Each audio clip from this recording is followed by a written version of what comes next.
Hola, hola, muy buenos días, bienvenidos. Este es un 3x7, otra vez 21 minutos para analizar la situación de esta semana con Carlos Paredes y con Enrique Chávez y conmigo, Valeria Vázquez de Velasco, que los acompañamos todas las semanas. Vamos a comenzar viendo lo que ha sucedido ayer, la última noticia, la captura de Heiner Alvarado, uno de los ministros de Pedro Castillo, y la situación también de Pedro Castillo en este momento, después de lo que se ha ratificado con los 36 meses de prisión preventiva. Comencemos. Heiner, ¿qué pasó con él? ¿Por qué no lo detenían antes? ¿Por qué de pronto sí finalmente llega a las manos del Poder Judicial? Carlos. Heiner Alvarado es un exministro, como sabemos, del entorno muy cercano de Pedro Castillo, que ha estado vinculado al manejo doloso, irregular del Ministerio de Vivienda y Construcción y después del Ministerio de Transportes a la caída de Juan Silva. Es del grupo llamado Los Chiclayanos. Al principio se dijo que se estaba acogiendo a la ley de colaboración, incluso tuvo en más de una ocasión la sensación de que no se le iba a detener, pero esto al parecer ha cambiado desde que él cambió de abogados. Ahora lo patrocinan el abogado Humberto Abanto y la ex congresista fujimorista Rosa Bartra, ¿no? Eso, un paréntesis. Ahí Rosa Bartra ha cambiado completamente de bando, ¿no? Totalmente de todo lo que defendía, además con tanta fuerza desde el Congreso de la República. Sí, ella dice que está ejerciendo su profesión de abogado y hasta el demonio tiene derecho a la defensa, ¿no? De hecho, es un derecho fundamental, pero ya dio algún signo de cambio de estrategia o de posición cuando fue citado por la Comisión de Fiscalización del Congreso y dijo, como Lilia Paredes, por consejo de mis abogados me abstengo a declarar. Guardó silencio. Y al parecer esto también se habría materializado en sus declaraciones ya oficiales ante Fiscalía, por eso que el equipo especial decidió a través de la Fiscalía Suprema pedirle en apelación, porque el 9 de marzo el juez de investigación preparatoria Juan Carlos Checley había negado el pedido de Fiscalía de detención preventiva. Esto se apeló y el viernes último la Sala Penal Permanente de la Corte Suprema que preside César San Martín revocó esa decisión anterior y ha ordenado su detención preventiva por 36 meses. Por eso que fue capturado de manera sorpresiva ayer en La Molina y va a estar como otros en prisión y la Fiscalía evaluará si en prisión cambia de abogados o cambia de posición, se pone a colaborar en busca de un beneficio, ¿no? Porque la colaboración tiene que ver con eso, un incentivo muy poderoso para los implicados en una organización criminal, como es su caso, empiecen a dar información oportuna y veraz y puedan reducir su pena. Malos los consejos, en todo caso, de estos nuevos abogados. Enrique. Carlos, tú, a ver, confírmame. Salatiel Marrufo dijo que Heiner Alvarado pagaba una coima a cada Consejo de Ministros, a Pedro Castillo. Sí, por supuesto, y dijo entonces, que era el dinero que le daban en efectivo a Pedro Castillo. Incluso se le daba dinero a los hermanos de Pedro Castillo, ¿no? 10,000 soles mensuales a cada uno de los 6 hermanos, me parece que eran. Entonces, Heiner no solamente rota de un ministerio a otro, donde, ojo, se han encontrado grandes casos de corrupción en vivienda. El último es el del Fondo Mi Vivienda, que había sido también infiltrado. Ahí se ha visto el papel también de Sada Goray. Pero entonces estás hablando de una persona que además de ser funcional a la mafia, porque como dices, lo pasa cuando ya no puede cubrir a Silva, pasa a Heiner Alvarado a la cartera fundamental para la corrupción de Castillo del MTC, y Heiner le pagaba una coima al presidente al mismo tiempo por mantenerse en el cargo.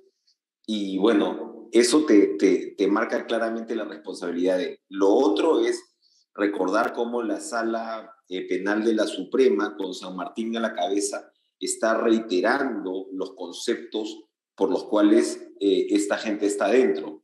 Hemos visto este cambio de opinión que han descrito ustedes, pero también la confirmación de los 36 meses de prisión preventiva contra Pedro Castillo, que en los últimos días también había hablado pues, del gobierno de facto, en fin, lo que él ha señalado, pero no se le ha movido una ceja a la Sala Penal Permanente, otra vez digo, presidida por San Martín, que recordemos fue el que de alguna manera armó la arquitectura inicial del por qué Castillo tenía que estar preso y que contradice directamente su estrategia internacional actual de que, en fin, de que no dio un golpe, ¿no? De que lo que está hablando Zaffaroni y el muchacho Roxato, ¿no?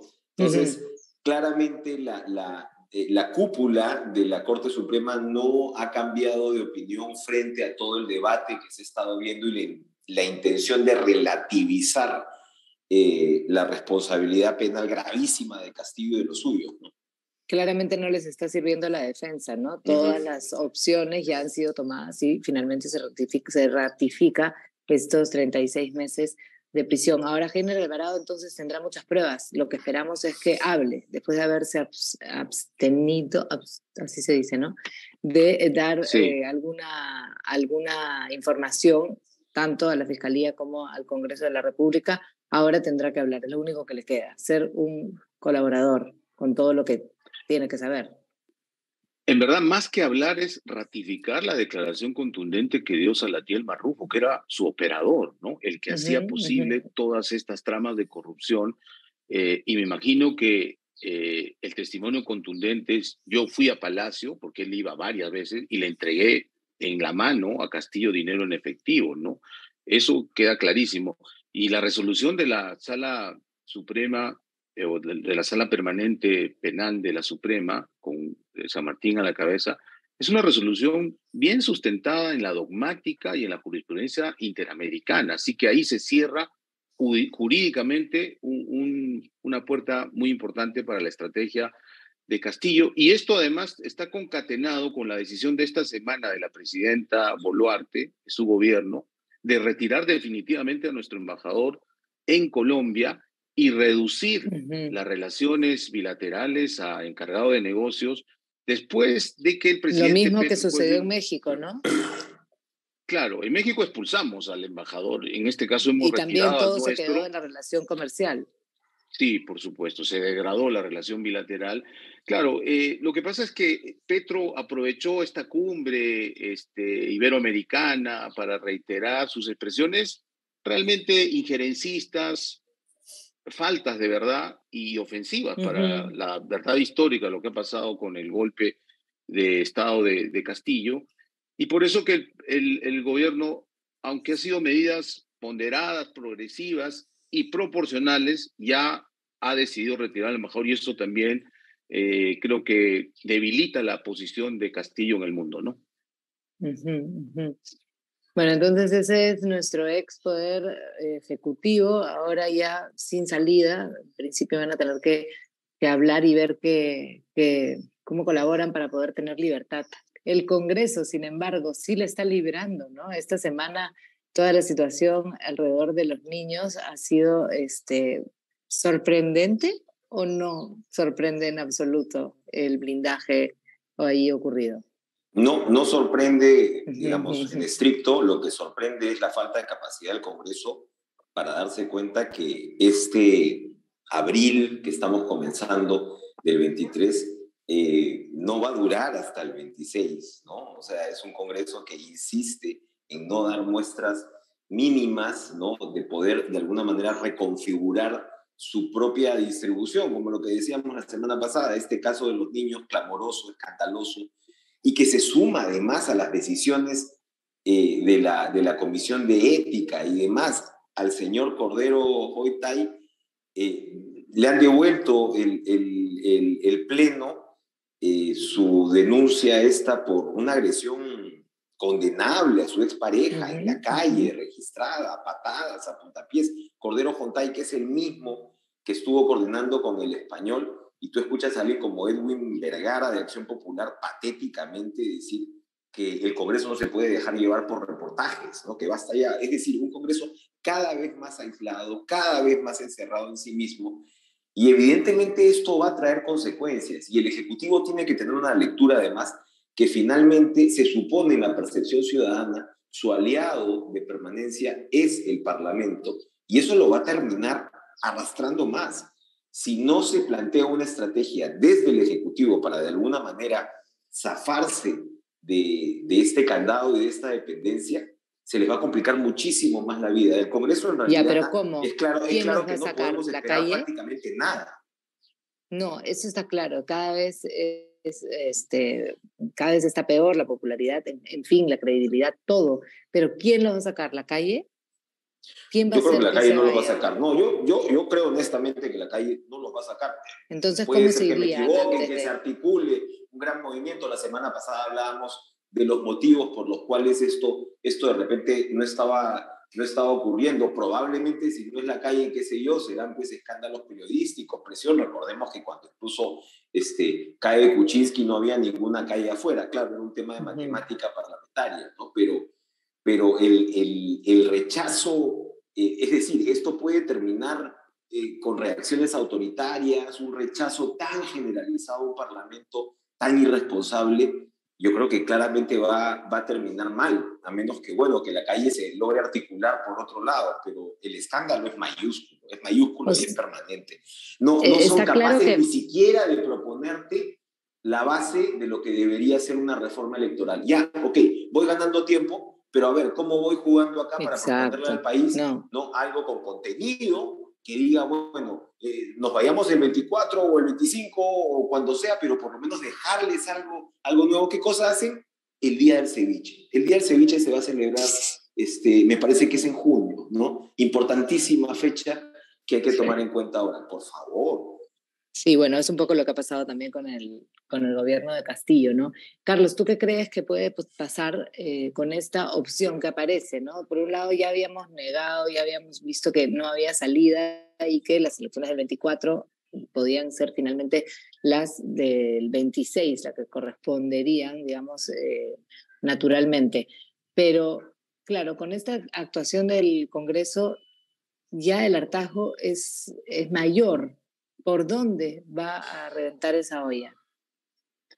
Mira, yo veo una luz para que esto se vaya decantando en la actuación del Ministerio Público y del Poder Judicial, que puede, después del allanamiento a 17, 18 congresistas, abrir ahí una ventana de oportunidad para que se acuse por delitos graves a estos señores y por la presión de la gente a través de los medios, se pueda hacer este recambio de accesitarios y ahí podría moverse un poco la aguja.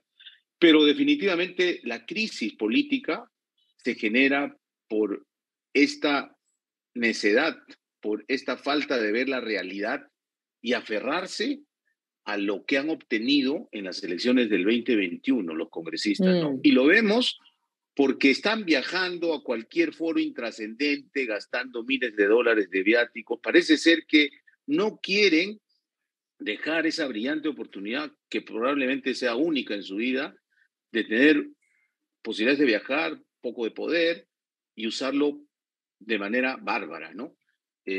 Así que esa es la tragedia del Perú. Estamos en manos de De congresistas manera que han burda, ¿no? perdido el amor propio, han perdido la vergüenza ajena y simplemente quieren posicionarse como están, Y por supuesto que no impresentables, ¿no? tienen ningún tipo de amor a la patria, ¿no? Que es por lo que juran todos ellos. No hay un ápice de esfuerzo por hacer algo por este país en crisis total, ¿no? Y ellos son Solo parte complementar, de... sí, solo complementar lo de la denuncia constitucional, que es sin duda la estrategia que va a perseguir el Ministerio Público. Recordar que fue con la denuncia constitucional que comenzó, fue el principio del final de Castillo, ¿no? O sea, las denuncias constitucionales contra los congresistas deberían tener un efecto, ¿no? Claramente no va a ser por iniciativa propia, pero deberían tener un efecto que por lo menos ayude a que sean en esencia suspendidos. A Enrique Wong lo han suspendido por 120 días, pero por el tema de querer De colocar gente contratar a su como asesor Silva, como director de NAPU, ¿no? de NAPU, ¿no? Entonces, claro, hasta ahora el tema de los niños, todos dicen, conmigo no es. Su alegato y su llanto final pidiendo que reconsideren la medida es patético y nos muestra a qué nivel están aferrados a las joyerías que tienen ahora, ¿no? Y mientras tanto también tenemos un alcalde que está haciendo de las suyas, ¿no? Una de las cosas que dijo era que iba a cerrar el LUM, bueno, finalmente esta semana lo hizo, ¿no? ¿Qué lectura le dan a lo que ha hecho, ¿no? Porque al final el lugar de la memoria era un museo, tenía una historia completa, evidentemente se veían también los excesos por parte de las Fuerzas Armadas, algo que se ha confirmado con las últimas protestas y que están en investigaciones, y sin embargo, él decide, ¿no?, cerrarlo, ¿no? Ya, bueno, no vamos a cerrar, ¿qué memoria, ni qué memoria, ¿no? Con esta actitud, además, donde no hay ningún fondo, ¿no? Solamente es una pataleta más del alcalde, una pataleta de niño, Sí, ¿no?, alrededor de eso. sí, yo me he permitido recordar el caso de Hugo Bustillos, que es, como saben, pues el corresponsal de Caretas que fue asesinado en 1988. Hay que decirlo por el ejército peruano y hay que decirlo como parte de lo que la Suprema ha identificado como un crimen de lesa humanidad, es decir, un patrón sistemático en ese momento que reflejaba el drama de la violencia. Urresti acusó, o perdón, López Aliaga acusó a Urresti de asesino, dijo que él lloraba con la familia de Hugo Bustillos, pero sin embargo a la hora de acercarse a este debate con una mirada un poco abierta no lo hace. O sea, es decir, los derechos humanos le sirvieron para ganar la elección, pero nada más. Es cierto que el tema del LUM genera, y ha generado, porque el LUM, hay que recordarlo, está basado en el informe final de la Comisión de la Verdad.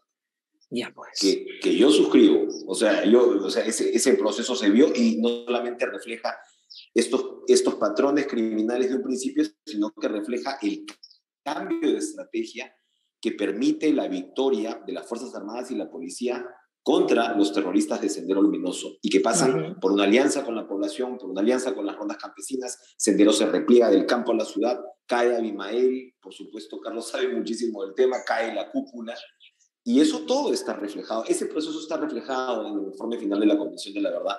Pero claro, hay sectores que no ven, digamos, con agrado esto, y al mismo tiempo, con el correr de los años, todo lo que son, sobre todo las muestras temporales del LUM, probablemente han debido reflejar un nivel de riqueza o de debate más importante, ¿no? Hablando con artistas, por ejemplo, como Eduardo Villanés, que en su momento pues combatieron con todo a la dictadura fujimorista, él consideraba que de repente la visión podía ser un poco cejada. Pero ese debate se gana sobre la cancha, ese debate no se gana, o mejor dicho, se libra, no se gana, no se libra sobre la cancha, no se libra cerrando museos, ¿no? Y ya sé que hay toda una argumentación sobre el tema de la seguridad, pero también sabemos que en la Huaca Pugliana y otros edificios Miraflores tienen lo mismo. Para mí, esto tiene un contenido claramente político y es patético que cierres un espacio como ese con esos argumentos, a mi modo de ver, ¿no? Con esas argucias. Carlos, ¿tú qué piensas del cierre del LUM? Mira, yo creo que es parte de esta profunda polarización que existe en la sociedad peruana de un tiempo a esta parte, y ya ni siquiera es una polarización ideológica, porque en la mayoría de los partidos tú dices, eres de izquierda, eres de derecha. Además, ese debate, creo, en el siglo XXI está un poco zanjado. Yo diría más bien que se trata de miradas o liberales o progresistas, conservadoras o totalitarias. Y creo que hoy en el Perú hay conservadurismo y totalitarismo tanto en la derecha como en la izquierda, que muchas veces han coincidido con sus votos en el Congreso sobre temas también bastante álgidos y a veces polémicos. Entonces se trata de eso, ¿no? De tener una mirada binaria, y hay dos posiciones, para mi gusto, también recalcitrantes, extremas, que no ven los matices que ha sido estos 15 años de guerra contra el terrorismo, ¿no? Como decía Enrique, la sociedad peruana en su conjunto, no solo las Fuerzas Armadas y la policía, no entendimos el fenómeno, nos equivocamos en la respuesta. Y ese error trajo muchas consecuencias también en violación de derechos humanos, ¿no? Después se afinó digamos, la estrategia, y el trabajo, por ejemplo, del GEIN logró la captura impecable de Abimael Guzmán, y de ahí todo fue cayendo. Pero claro, siempre este debate va a polarizar, y yo creo que se debería hacer un esfuerzo como sociedad de tener clarísimo los matices de nuestra historia reciente, con lecciones para ambos lados, ¿no? Y eso también se le suma un poco la situación de lo que ha sucedido en el Foro de Madrid y todo lo que se ha reconocido desde la Fundación Vox en nuestro país, los esfuerzos por la democracia, somos el ejemplo básicamente para el extremo de la derecha europeo. Sí, eso es parte de la polarización iberoamericana, vamos a decir, ¿no? Porque el Foro Madrid nace como una alternativa, obviamente, en las antípodas del Foro de Sao Paulo y el Grupo de Puebla, ¿no es cierto? Que para mi gusto ha sido pernicioso y absolutamente dañino para nuestros países, ¿no? Esto de socialismo del siglo XXI lo único que ha traído es demagogia pura, mucha corrupción y empobrecimiento de pueblos como Venezuela, Nicaragua, que se ha convertido en una cleptocracia y una dictadura peor que la de Anastasio Somoza, ¿no? Daniel Ortega y su mujer Murillo son Anastasio Somoza, como diría Betsy Chávez, 2.0, ¿no?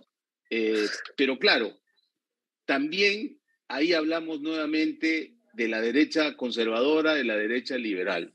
Y más bien la derecha conservadora está coincidiendo con el radicalismo de izquierda en muchos temas, ¿no? Ahí es interesante, yo solamente para añadirlo, del evento de Vox, que es de la Fundación Disenso, ¿no? que es la fundación de Vox en realidad, es quién eligió ir y quién eligió no ir, sobre todo, ¿no? Estaba, bueno, el doctor Fernán Altuve, que yo entiendo que está preparando candidatura, que ve probablemente en esa derecha un bolsón lo suficientemente significativo. Estaban los de Renovación Popular, estaba, digamos, Pati Chirinos, estaba Patricia Juárez, o sea, claro, tenías una pequeña... De Fuerza Popular, ¿no? De Fuerza Popular también llegó Patricia Juárez, incluso de Patricia Juárez, sí. Exacto, ¿no? Entonces, pero por ejemplo, no vi a Cabero, Alejandro Cabero, no estaba Alejandra Tudela, ¿no? Al menos entre Entonces, claro, hay una derecha que de repente está también, a pesar de que estaba su papá, estaba Francisco Tudela, ¿no? Hay una derecha que de repente no está Bernardo de Soto, por ejemplo, ¿no? Entonces, claro, lo que dice Carlos sobre la derecha liberal es que claramente todavía no se expresa de una forma, digamos, más concreta, ¿no? Pero yo me imagino que hay un grupo de gente de derecha que no se ha querido juntar pues, con los chicos de Vox, que por cierto es un partido que, como hablábamos antes de esta grabación, puede tener cierto peso en la toma de decisiones, sobre todo en la Cámara de Diputados, donde tiene como 50 diputados de un total de 350, ¿no? Pero tiene 3 senadores, tiene 4 alcaldes de miles de alcaldes, o sea, por lo demás es un partido básicamente chico, pero bueno, con mucha prensa, ¿no? Eso es lo interesante, cómo la polarización te va ocupando espacios mediáticos en los extremos, por supuesto, ¿no? Y eso es un círculo vicioso, ¿no? Claro, en España Vox y Podemos, ¿no? Exacto, son los hijos que han nacido... los hijos groseros del PP y del PSOE. Sí, los se ha terminado el tiempo. Del PP y del PSOE, ¿no? Sí. Salvados por la campana. Sí, recontra. Entonces nos vemos. O sea, pucha, que hace rato, siempre el próximo sonó la campana. Ese último momento ha sido de mucha polarización, de mucha intensidad. Ha sido como la botella de más. La botella de más. Esa chela que no te debiste tomar. Ok, entonces nos vemos el próximo sábado. Que estén bien. Buen fin de semana. Adiós, chao.